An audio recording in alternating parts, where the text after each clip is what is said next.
You ever have one of those moments where you're sitting at a table with your so-called family, and something happens, some offhand comment, a smirk, a look, and it just flips a switch in your brain? Like suddenly, you're not just annoyed anymore, you're calculating. That's where this story starts. My name's Mark, I'm 43, and I used to think that keeping the peace was more important than standing up for myself, especially when it came to family. But one dinner, one stupid, overpriced dinner, changed everything. And now? Well, now I'm done playing nice. Let me back up. I come from one of those families where everything looks normal on the surface. You know, the group Christmas photos, the birthday texts, the obligatory calls on Father's Day. We smile and laugh like everything's fine, but underneath, there's this web of quiet resentment and subtle one-upmanship that never really goes away. My younger brother Ryan, he's the golden child. Always has been. The charming one, the successful one, the one who could do no wrong in my parents' eyes. And honestly, for most of our lives, I didn't really mind that much. He was loud, showy, full of himself, but that was just Ryan. I thought I'd learned to live with it. I was the quieter one, the reliable brother. The one who got the hand-me-downs, who stayed behind to help Mom when Dad was sick, who took the late-night calls when Ryan was off in Cancun networking. You get the idea. For the last decade or so, we've lived in different cities. I moved to a modest little suburb outside St. Louis with my son Jacob after my divorce. Ryan stayed in Chicago and got married to Melanie, a woman who, to put it gently, makes passive aggression look like an art form. She's the type who'll smile sweetly while stabbing you with a backhanded compliment so sharp you won't realize you're bleeding until you're halfway home. I've always had a weird feeling about her, like she could smell weakness and enjoyed finding it. But again, I let it slide. For Jacob's sake. For my own sanity. For the sake of keeping the family from imploding. Then came last month. It was my dad's birthday. 72. He's been slowing down a bit. Some mobility issues, memory hiccups here and there, but still sharp enough to crack jokes and laugh at his own stories. Ryan called me a few weeks before and said he wanted to do something special this year. Something upscale, he said. Dad deserves it. He's not going to be around forever. Now, I agreed with the sentiment. What I didn't realize at the time was that something special meant something extravagant, and that Ryan's idea of generosity came with strings so thick you could hang a man with them. We ended up at this steakhouse in Chicago that probably charges you just for breathing their air. The kind of place with leather menus and valet-only parking. I almost didn't go. Between Jacob's school schedule and my work deadlines, it wasn't ideal. But Ryan was insistent. It's just one dinner, he said. Don't overthink it. He even said he'd take care of things, which I assumed meant he'd cover the meal. Dumb, I know. But when someone invites you to a high-end restaurant and says they'll handle it, you assume basic decency, right? Jacob was excited. He's 10, all wide eyes and curiosity, and he doesn't get to see his cousins much. Ryan has 2 kids, Olivia and Mason, both a few years older than Jacob. We drove up the morning of the dinner, checked into a cheap motel outside the city, and I even let Jacob wear his little blazer, the one he insists makes him look like a mini detective. He beamed when I told him he looked sharp. Honestly, that smile made the entire trip feel worth it. Until we got there. We were the last to arrive. Ryan, Melanie, their kids, and my parents were already seated at this massive corner booth, laughing and sipping from those fancy water glasses that look like crystal. I spotted the menus right away, massive slabs of cow on one page, bottles of wine that cost more than my mortgage on the next. My stomach sank, but I told myself not to make a fuss. It was one night. Mark, there you are, Ryan said, standing up to give me that obligatory half-hug. He smelled like expensive cologne and ego. Jacob, looking sharp, buddy. He clapped Jacob on the back and ruffled his hair like a sitcom dad. Melanie gave a tight-lipped smile that didn't touch her eyes. She was wearing this beige dress that probably cost more than my entire suitcase. We slid into the booth. Jacob squeezed in next to Olivia and Mason, who were both already glued to their phones, barely acknowledging him. The waiter came by with a polite smile and asked, "Can I start anyone off with drinks?" Ryan didn't even look up. "We already ordered wine," he said, then glanced at me. "Hope you don't mind." I went ahead and got a bottle for the table, which, of course, meant he ordered for himself and Melanie and maybe my dad. No offer for me. No kids' drinks. Nothing for Jacob. "Do you want something, bud?" I asked Jacob quietly. Before he could answer, Melanie chimed in. Oh, we told them we were ready to order as soon as we got here. Hope that's okay. The kids were starving. She turned her smile on me like she was doing me a favor. They've already put in their orders. Wagyu steaks all around. It's their favorite. Jacob blinked. What's Wagyu? It's very fancy steak, Melanie said sweetly. Don't worry, they'll love it. I turned to Ryan. You ordered for everyone? He shrugged, sipping his wine. Well, you guys were late. We're 10 minutes behind. I thought we'd all order together. He waved his hand like I was making a scene. Don't stress. Just order when the waiter comes back. No big deal. And maybe I could have let it go. If that had been the worst of it, I probably would have swallowed my pride, let Jacob order a burger, and chalked it up to Ryan being his usual arrogant self. But then the food started arriving. One by one, massive white plates landed in front of Olivia and Mason, who were still too engrossed in their phones to notice. Perfectly seared steaks, mashed potatoes piped like frosting, little dishes of sauce I couldn't pronounce. My parents got theirs too. Dad looked like he was trying to pretend the plate wasn't making him nervous. And Jacob? My kid. He just sat there, looking around, confused. Ryan caught my eye and gave a lazy smile. We didn't order for you, he said casually.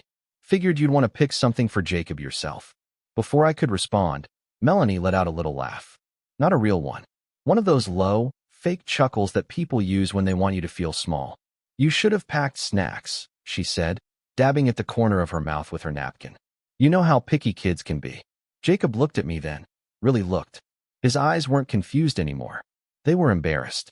Ashamed. Like he thought he'd done something wrong by not having a plate like everyone else. And something inside me just snapped. I didn't raise my voice. I didn't slam the table. I just smiled, nodded, and said, good to know.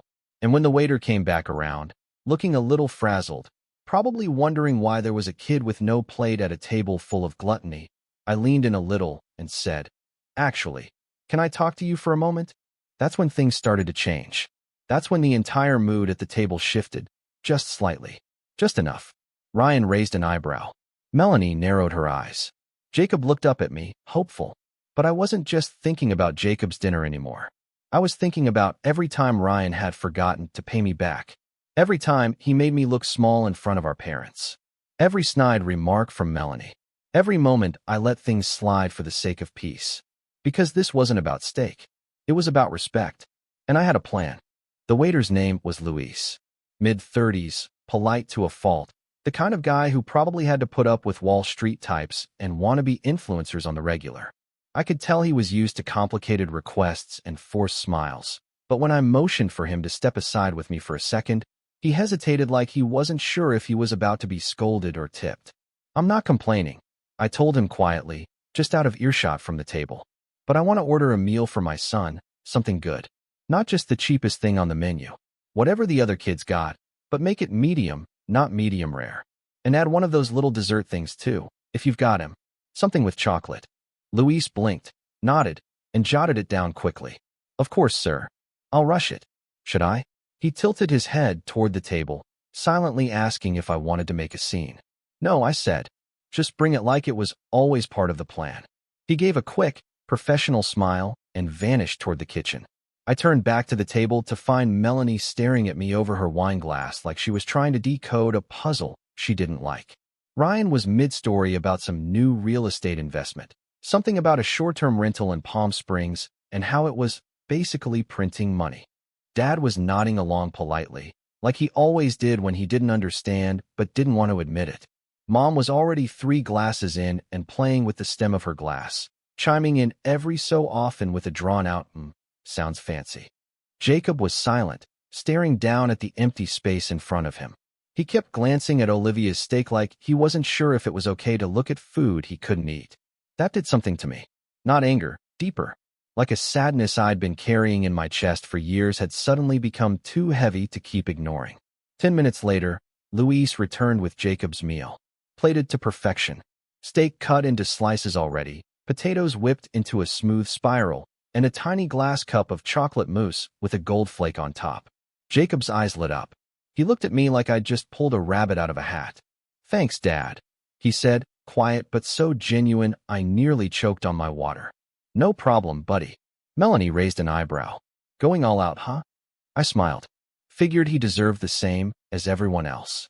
That was the first crack. The first moment Melanie's mask slipped. But it was Ryan who doubled down. "You sure you can afford this place?" he asked, only half joking.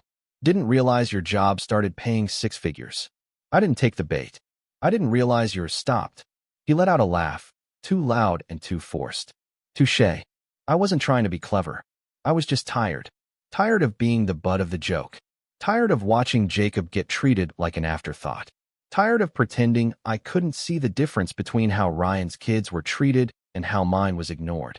The rest of the dinner passed in this weird, brittle tension. Dad told a story about some fishing trip from the 80s. Ryan laughed too loud.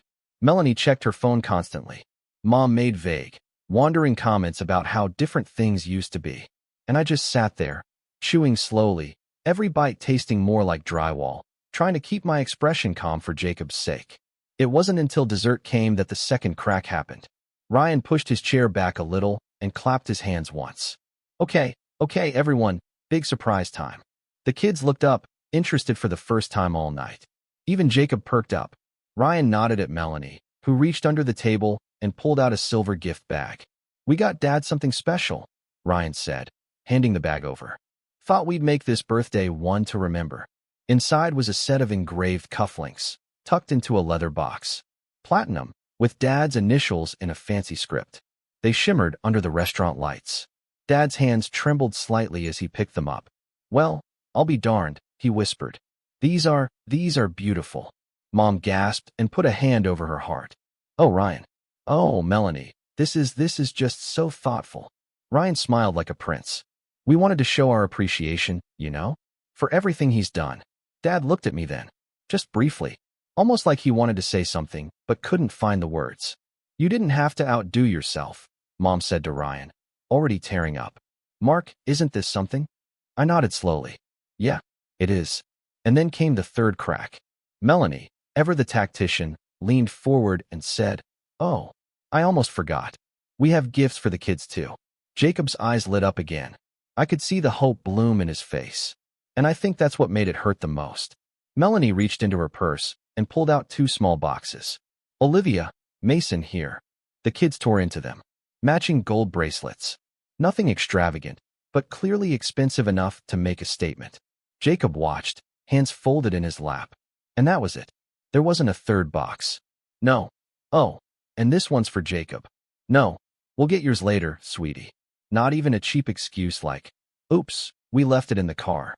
Nothing. Ryan didn't even look at Jacob. Melanie gave him a glance like she didn't notice his confusion at all. My parents? Didn't say a word. And Jacob, he tried so hard to hide it. He looked down, nodded like he understood, and muttered something I couldn't quite hear. "What was that, buddy?" I asked gently. He looked up at me, forcing a smile that broke my heart. "It's okay. I didn't really want anything anyway." And that was it. That was the moment. The breaking point. I didn't say anything at first. I just sat there, watching my son try to act like he wasn't hurt. Watching him mimic my own years of quiet tolerance. And I realized, this was my legacy. This was what I was teaching him. That it was normal to be overlooked. To smile through disrespect. To act like scraps were enough. Not anymore. I took a long sip of my water, set the glass down carefully, and stood up. Ryan looked at me, confused. "You good?" I smiled. "Yep. Just stretching my legs." "Don't go too far," Melanie added with that smirk of hers. "Dessert's coming." I didn't respond. I just walked to the front desk, flagged down Louise, and asked for the manager. When she arrived, a woman named Karen, oddly enough, in her early 50s with that no-nonsense tone seasoned managers always have. I told her exactly what I wanted to do. Quietly. Politely. She raised an eyebrow. "You sure?" "Absolutely." She nodded once. "We can arrange that." I walked back to the table calm as ever. Sat down like nothing had happened. Picked up my water and waited. 5 minutes later, the check arrived. Not the discreet little black folder you'd expect. No, this was an itemized bill the length of a CVS receipt, printed in bold ink, with everything listed: wines, steaks, appetizers, desserts, and of course, the $120 cufflinks, which Ryan had apparently had delivered to the restaurant in advance. Melanie's face froze. Ryan blinked. Oh, they brought the whole thing. Weird. Usually they just. He picked up the bill. And that's when it happened. He paled. Like actually paled. He started flipping pages. Wait. Why is this? This isn't right. I told them to split it evenly. Luis reappeared like clockwork. Actually, sir, your brother asked us to put everything under his name. Ryan looked up at me, stunned. Wait. What? I smiled, folded my hands on the table, and said nothing. Melanie's voice sharpened. This has to be a mistake. Luis just nodded politely. He confirmed it with the manager. Said it was a family treat. The table went dead silent. Jacob, bless his little heart, just kept eating his mousse like nothing was happening. And me? I just leaned back, smiled at Ryan, and said, good to know. But that wasn't the betrayal. Not yet. No, the real betrayal came 24 hours later. And when it hit, it wasn't just aimed at me. It was aimed at my son. And that was the last straw. The fallout started before I even left the restaurant. As Luis walked away, leaving the check in front of Ryan, my brother flipped through the pages again, muttering numbers under his breath. Melanie reached into her purse, probably more out of habit than intention, but her hand just hovered there as if she was trying to decide whether her ego or her credit limit would take the bigger hit. I didn't wait to see which one won. Jacob had finished his mousse and was pushing the glass cup gently in circles with his fingers, trying to pretend he wasn't aware of the adult tension swirling around him. I leaned over and whispered, "You ready to go, champ?" He looked at me with this curious, quiet relief. Yeah. I didn't even look at the rest of them as I helped Jacob with his coat. I nodded once to my dad, whose face had gone completely unreadable. Mom looked like she wanted to say something, but didn't. Probably too stunned. Or too proud. Or both. We walked out together, me and Jacob, into the cold Chicago night. The wind off the lake was brutal, but I barely felt it. My mind was spinning, not with regret, not even with anger, just calculation. Reflection. I kept hearing Jacob's small voice from earlier in my head. I didn't really want anything anyway. That line haunted me. He didn't say it to be polite. He said it because he meant it. Because he was already learning how to make himself smaller to avoid being disappointed. And I had let him. I had let this pattern repeat across generations. The same way I learned to settle, he was starting to follow suit. I couldn't sleep that night. Not in the stiff motel bed with the sagging mattress. Not with the humming ice machine right outside our door. Jacob was curled up, hugging his stuffed cheetah, Speedy, which he'd had since he was 5. I lay there staring at the ceiling, wondering how we'd gotten here. Wondering how many moments I'd swallowed over the years in the name of peace. Turns out, peace wasn't real. It was just silence bought by swallowing your pride. The next morning, I had a text from Ryan. Seriously, dude? That was petty. Real mature.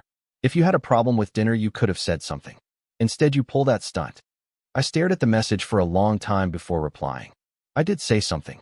You just weren't listening. No reply after that. We drove back home in silence for most of the ride. Not an uncomfortable one, just a tired silence. Jacob kept looking out the window, face pressed to the glass. About halfway through the drive, he turned to me and asked, "Did I do something wrong?" I almost pulled the car over. "No," I said firmly. Not even close. But Uncle Ryan looked mad. And Melanie didn't talk to me at all. And they didn't give me anything. "That's on them," I said. "Not you. You didn't do anything wrong." He nodded slowly, still unconvinced. That moment changed everything. The next few weeks were weird. I didn't hear from my parents. Not even a follow-up thank you for dinner. No, it was great seeing you. No, sorry about the misunderstanding. Just radio silence. It wasn't unusual for my mom to avoid conflict. But Dad's silence stung more than I expected. Ryan, on the other hand, took to Facebook like a passive-aggressive poet. 2 days after the dinner, he posted a long status about how some people just love to play the victim and use their kids to stir drama. He never named me, of course, but it was clear as day who it was aimed at. A few mutual relatives liked the post. One of them even commented, "Sad when jealousy gets in the way of family." Jealousy? That one actually made me laugh. Jealousy of what? His leased Tesla? His Instagrammable vacations? His kids who couldn't make eye contact without a screen in front of them? Still, I didn't respond. I didn't post. I didn't reach out. I just unplugged. Instead, I focused on Jacob. I started picking him up from school earlier when I could, just to give us time to talk. We started doing dad and detective nights, where we watched old mystery shows and tried to solve the crimes before the episode ended. We signed up for a weekend robotics class at the community center. I stopped saying, maybe later, and started saying, sure, let's try it. I also started writing again.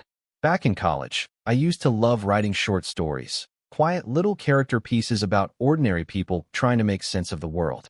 I hadn't touched a keyboard creatively in almost a decade. But one night, after Jacob had gone to bed, I sat down and opened a blank document. The words came pouring out. Not angry words. Not revenge fantasies. Just honesty. Reflections. I wrote about the dinner, the way Melanie smirked, the weight behind Jacob's empty plate, the silence of my parents.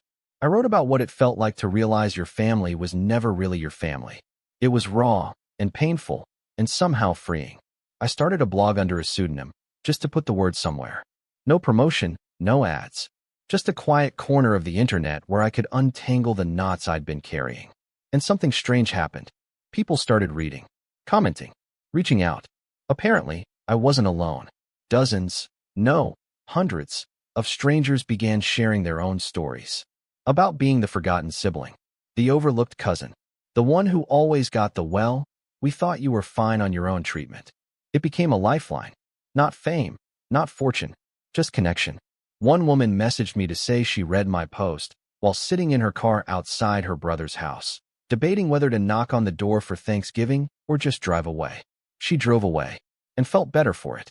Another man told me he printed one of my entries and gave it to his therapist, said it explained things better than he ever could. And me? I kept writing. At work, things started shifting too.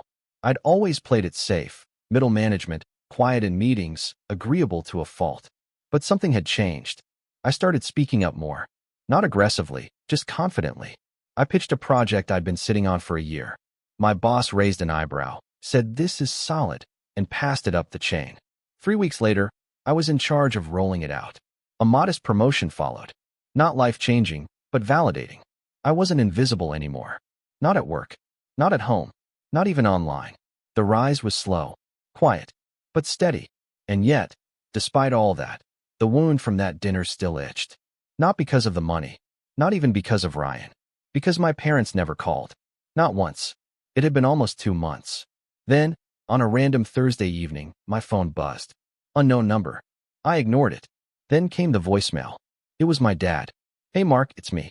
Just wanted to check in. Your mom's been well, she's been upset. Lot of tension lately. Ryan said you two had some kind of misunderstanding at dinner. Maybe we could all sit down sometime. Talk it through. Anyway, hope you're well.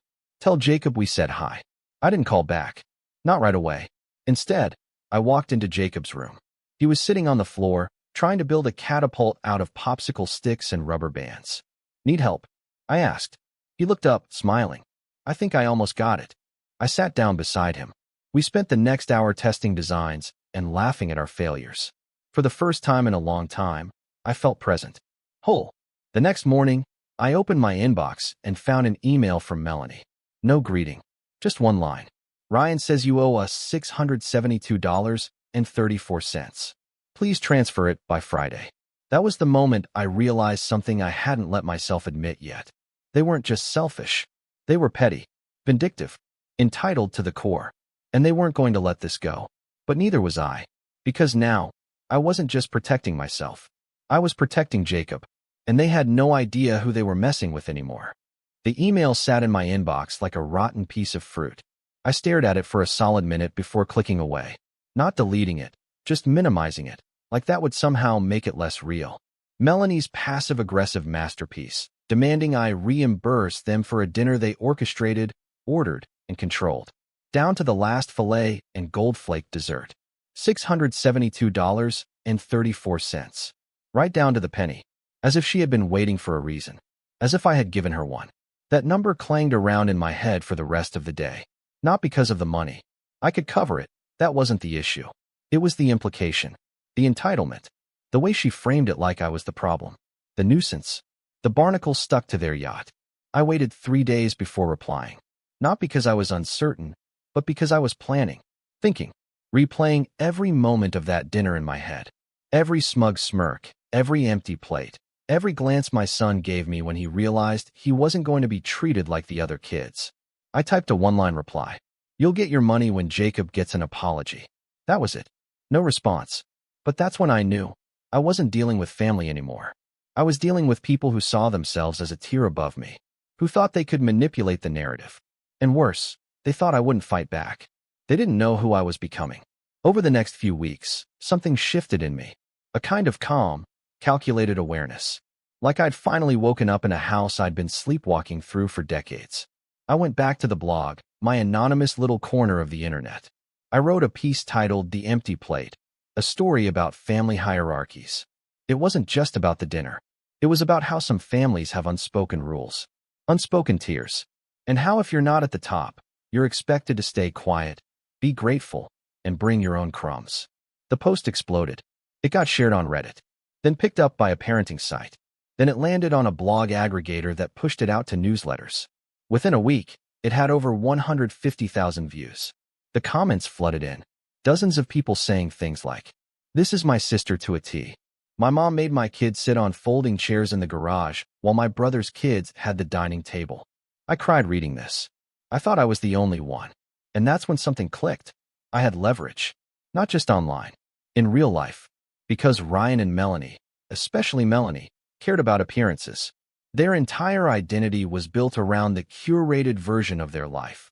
The high-end photos, the generous gestures, the birthday gift bags that just happened to exclude the wrong person. So I started documenting. Every text, every email, every backhanded comment from Melanie, every petty jab from Ryan, every time they made Jacob feel small. I didn't post it yet. I just kept receipts. Because this wasn't about revenge by destruction. This was going to be revenge by exposure. By precision. I also started talking to people. Remember Rachel? My cousin from Dad's side? We hadn't spoken much in recent years. But she reached out after reading the blog.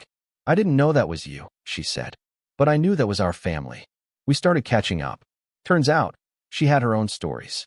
About how Melanie had accidentally forgotten her daughter's name at a family party. How Ryan had dismissed her husband's job as glorified data entry. It wasn't just me. They had a pattern. And it was bigger than I realized. I asked her, carefully, if she'd ever noticed a divide growing in how our parents treated our side of the family versus Ryan's. She didn't hesitate. Always. And then she said something that stuck with me. "You've been the quiet one, Mark. But you're not invisible. They just got used to you not fighting back."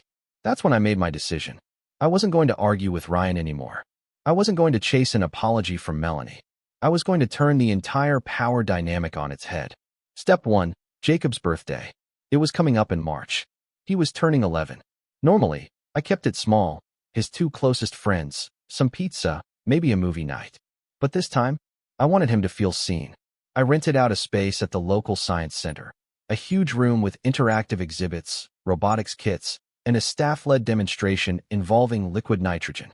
Every kid got a lab coat with their name embroidered on it. I worked with a local bakery to make a cake shaped like a spaceship, complete with edible fog. The whole thing was, no exaggeration, epic. And I didn't invite Ryan's family. Not out of spite, but because I knew what would happen if I did. Ryan would show up late. Melanie would bring some flashy gift meant to upstage everyone. And Olivia and Mason would sulk in the corner glued to their phones. Then Melanie would find a way to throw shade at the venue, the food, or the fact that Jacob was so into science.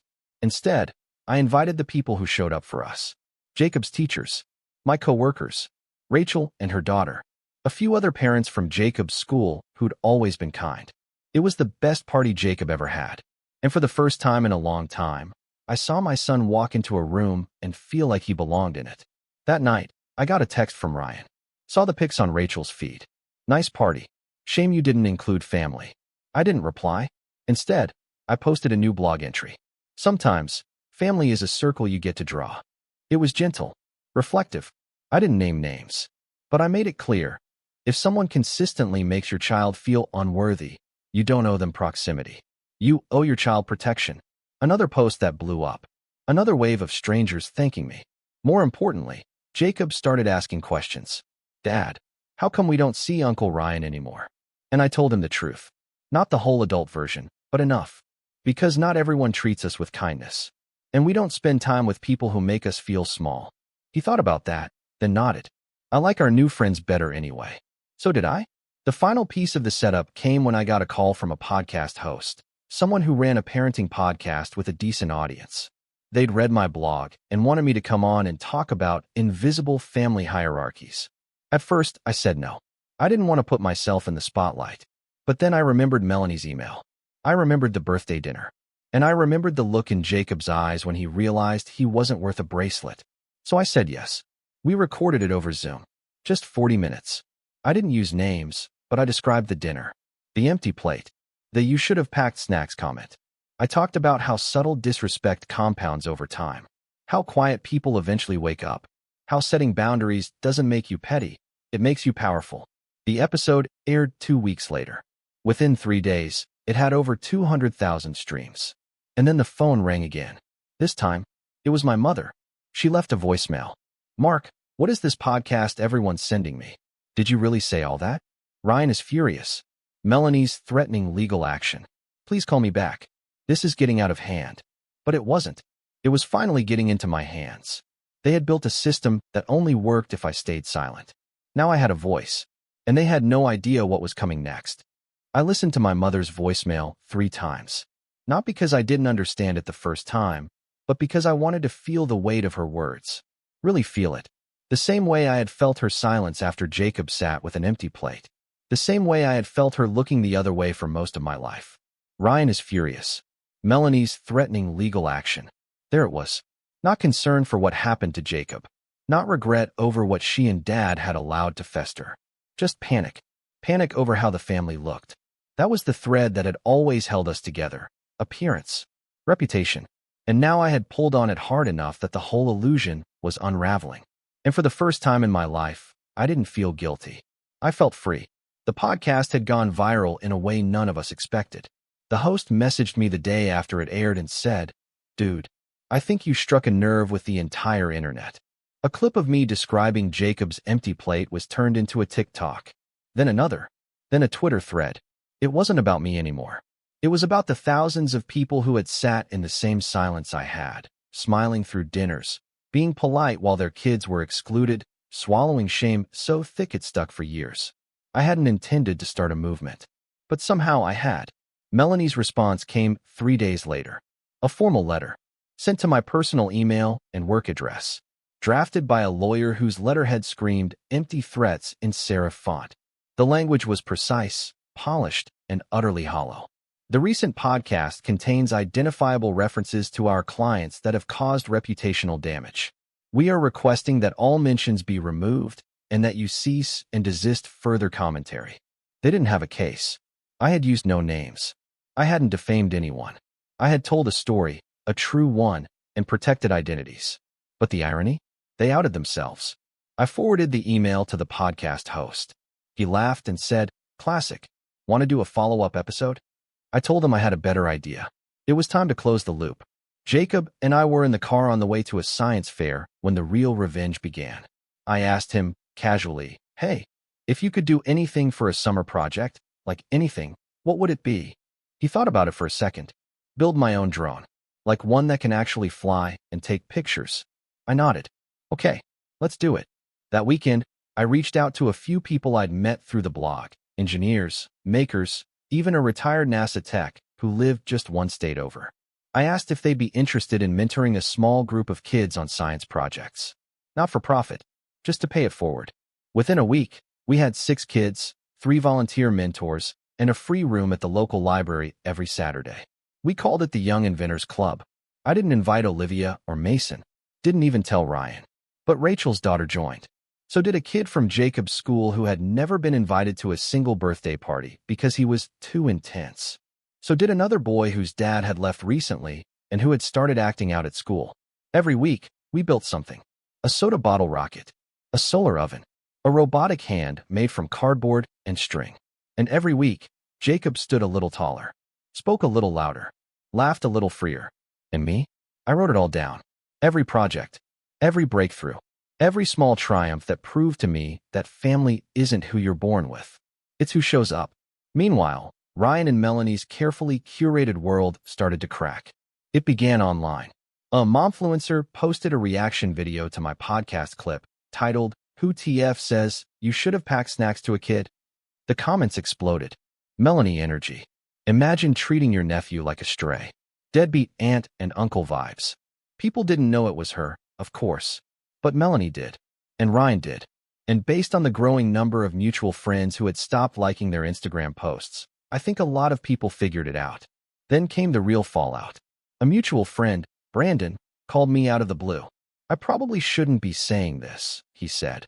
"But Ryan's been going around telling people you're unstable, that you're obsessed with him, that the podcast thing was a cry for help." I let him talk. Then I asked, "And do you believe him?" There was a pause. "No. Honestly, I've known you 20 years, man. You've always been solid. And I've seen how Melanie talks to people. She's just more subtle about it." That was the moment I realized they were losing their grip. Not just on me, but on the whole narrative. They had spent years positioning themselves as the successful, generous power couple. Now they were exposed. Not by scandal. Not by rage. By the truth. Simple, quiet, undeniable truth. And that was when I decided to finish it. My father reached out again. This time in person. He drove down, something he hadn't done in over 5 years, and knocked on my door unannounced. I opened it to see him standing there with a Tupperware of my mom's lemon bars. The universal symbol of apology in our family. "Got a minute?" I let him in. Jacob was at a sleepover. The house was quiet. We sat in the kitchen. He didn't touch his coffee. After a long pause, he said, "I didn't realize it was that bad." I didn't respond. He tried again. "I thought you didn't mind. You were always the quiet one." I nodded slowly. "Exactly." He sighed. "Your brother's a good kid, Mark. He just—" "No," I said firmly. "He's not a kid. And he's not a good person. Not to me. Not to my son." He looked down, as if he'd never considered that before. I continued. "I'm not asking you to choose sides. I'm asking you to stop pretending there aren't sides at all." Another pause. Then, almost in a whisper, he said, "Your mother's ashamed." "Of me?" "No," he said quickly. "Of herself. Of us. For not seeing it." That landed heavier than I expected. Not because I needed the validation, but because it meant the story had finally reached their house. He reached into his pocket and pulled out an envelope. I frowned. "What's that?" "A check," he said. "For Jacob. College fund. From both of us." I didn't take it. Not then. But I looked him in the eye and said, "If you want to be part of his life, it starts with showing up. No more lemon bars. No more pretending." He nodded. And for once, he didn't argue. 3 weeks later, I published my final blog post. It wasn't about Ryan. It wasn't even about the dinner. It was about legacy. About what we pass down to our children. How silence becomes shame. How favoritism becomes generational trauma. How standing up, even if it's late, is still better than never doing it at all. I ended it with a photo. Jacob standing in front of the science fair exhibit he built with his own hands. A fully functional drone with a 3D printed frame and a camera that streamed live footage. He named it the Lookout. In the caption, I wrote, "He doesn't need gold bracelets. He built his own wings." I never sent Melanie the $672.34. But I did send her a copy of the Lookout's patent application. Jacob's idea had gotten picked up by a youth innovation grant. He was 12. She never replied. As for Ryan, he sent one more text. "Hope you're happy. You destroyed the family." To which I responded, "No, I finally protected mine." We haven't spoken since. And honestly, it's been peaceful. The kind of peace that doesn't require silence. The kind you earn. The kind you build. The kind you fight for. And now, every time I look at Jacob, confident, curious, unafraid, I know exactly when the change happened. It wasn't at the science fair, or the birthday party, or even on that podcast. It was at a steakhouse in Chicago, when he sat with an empty plate. And I finally said, "Good to know."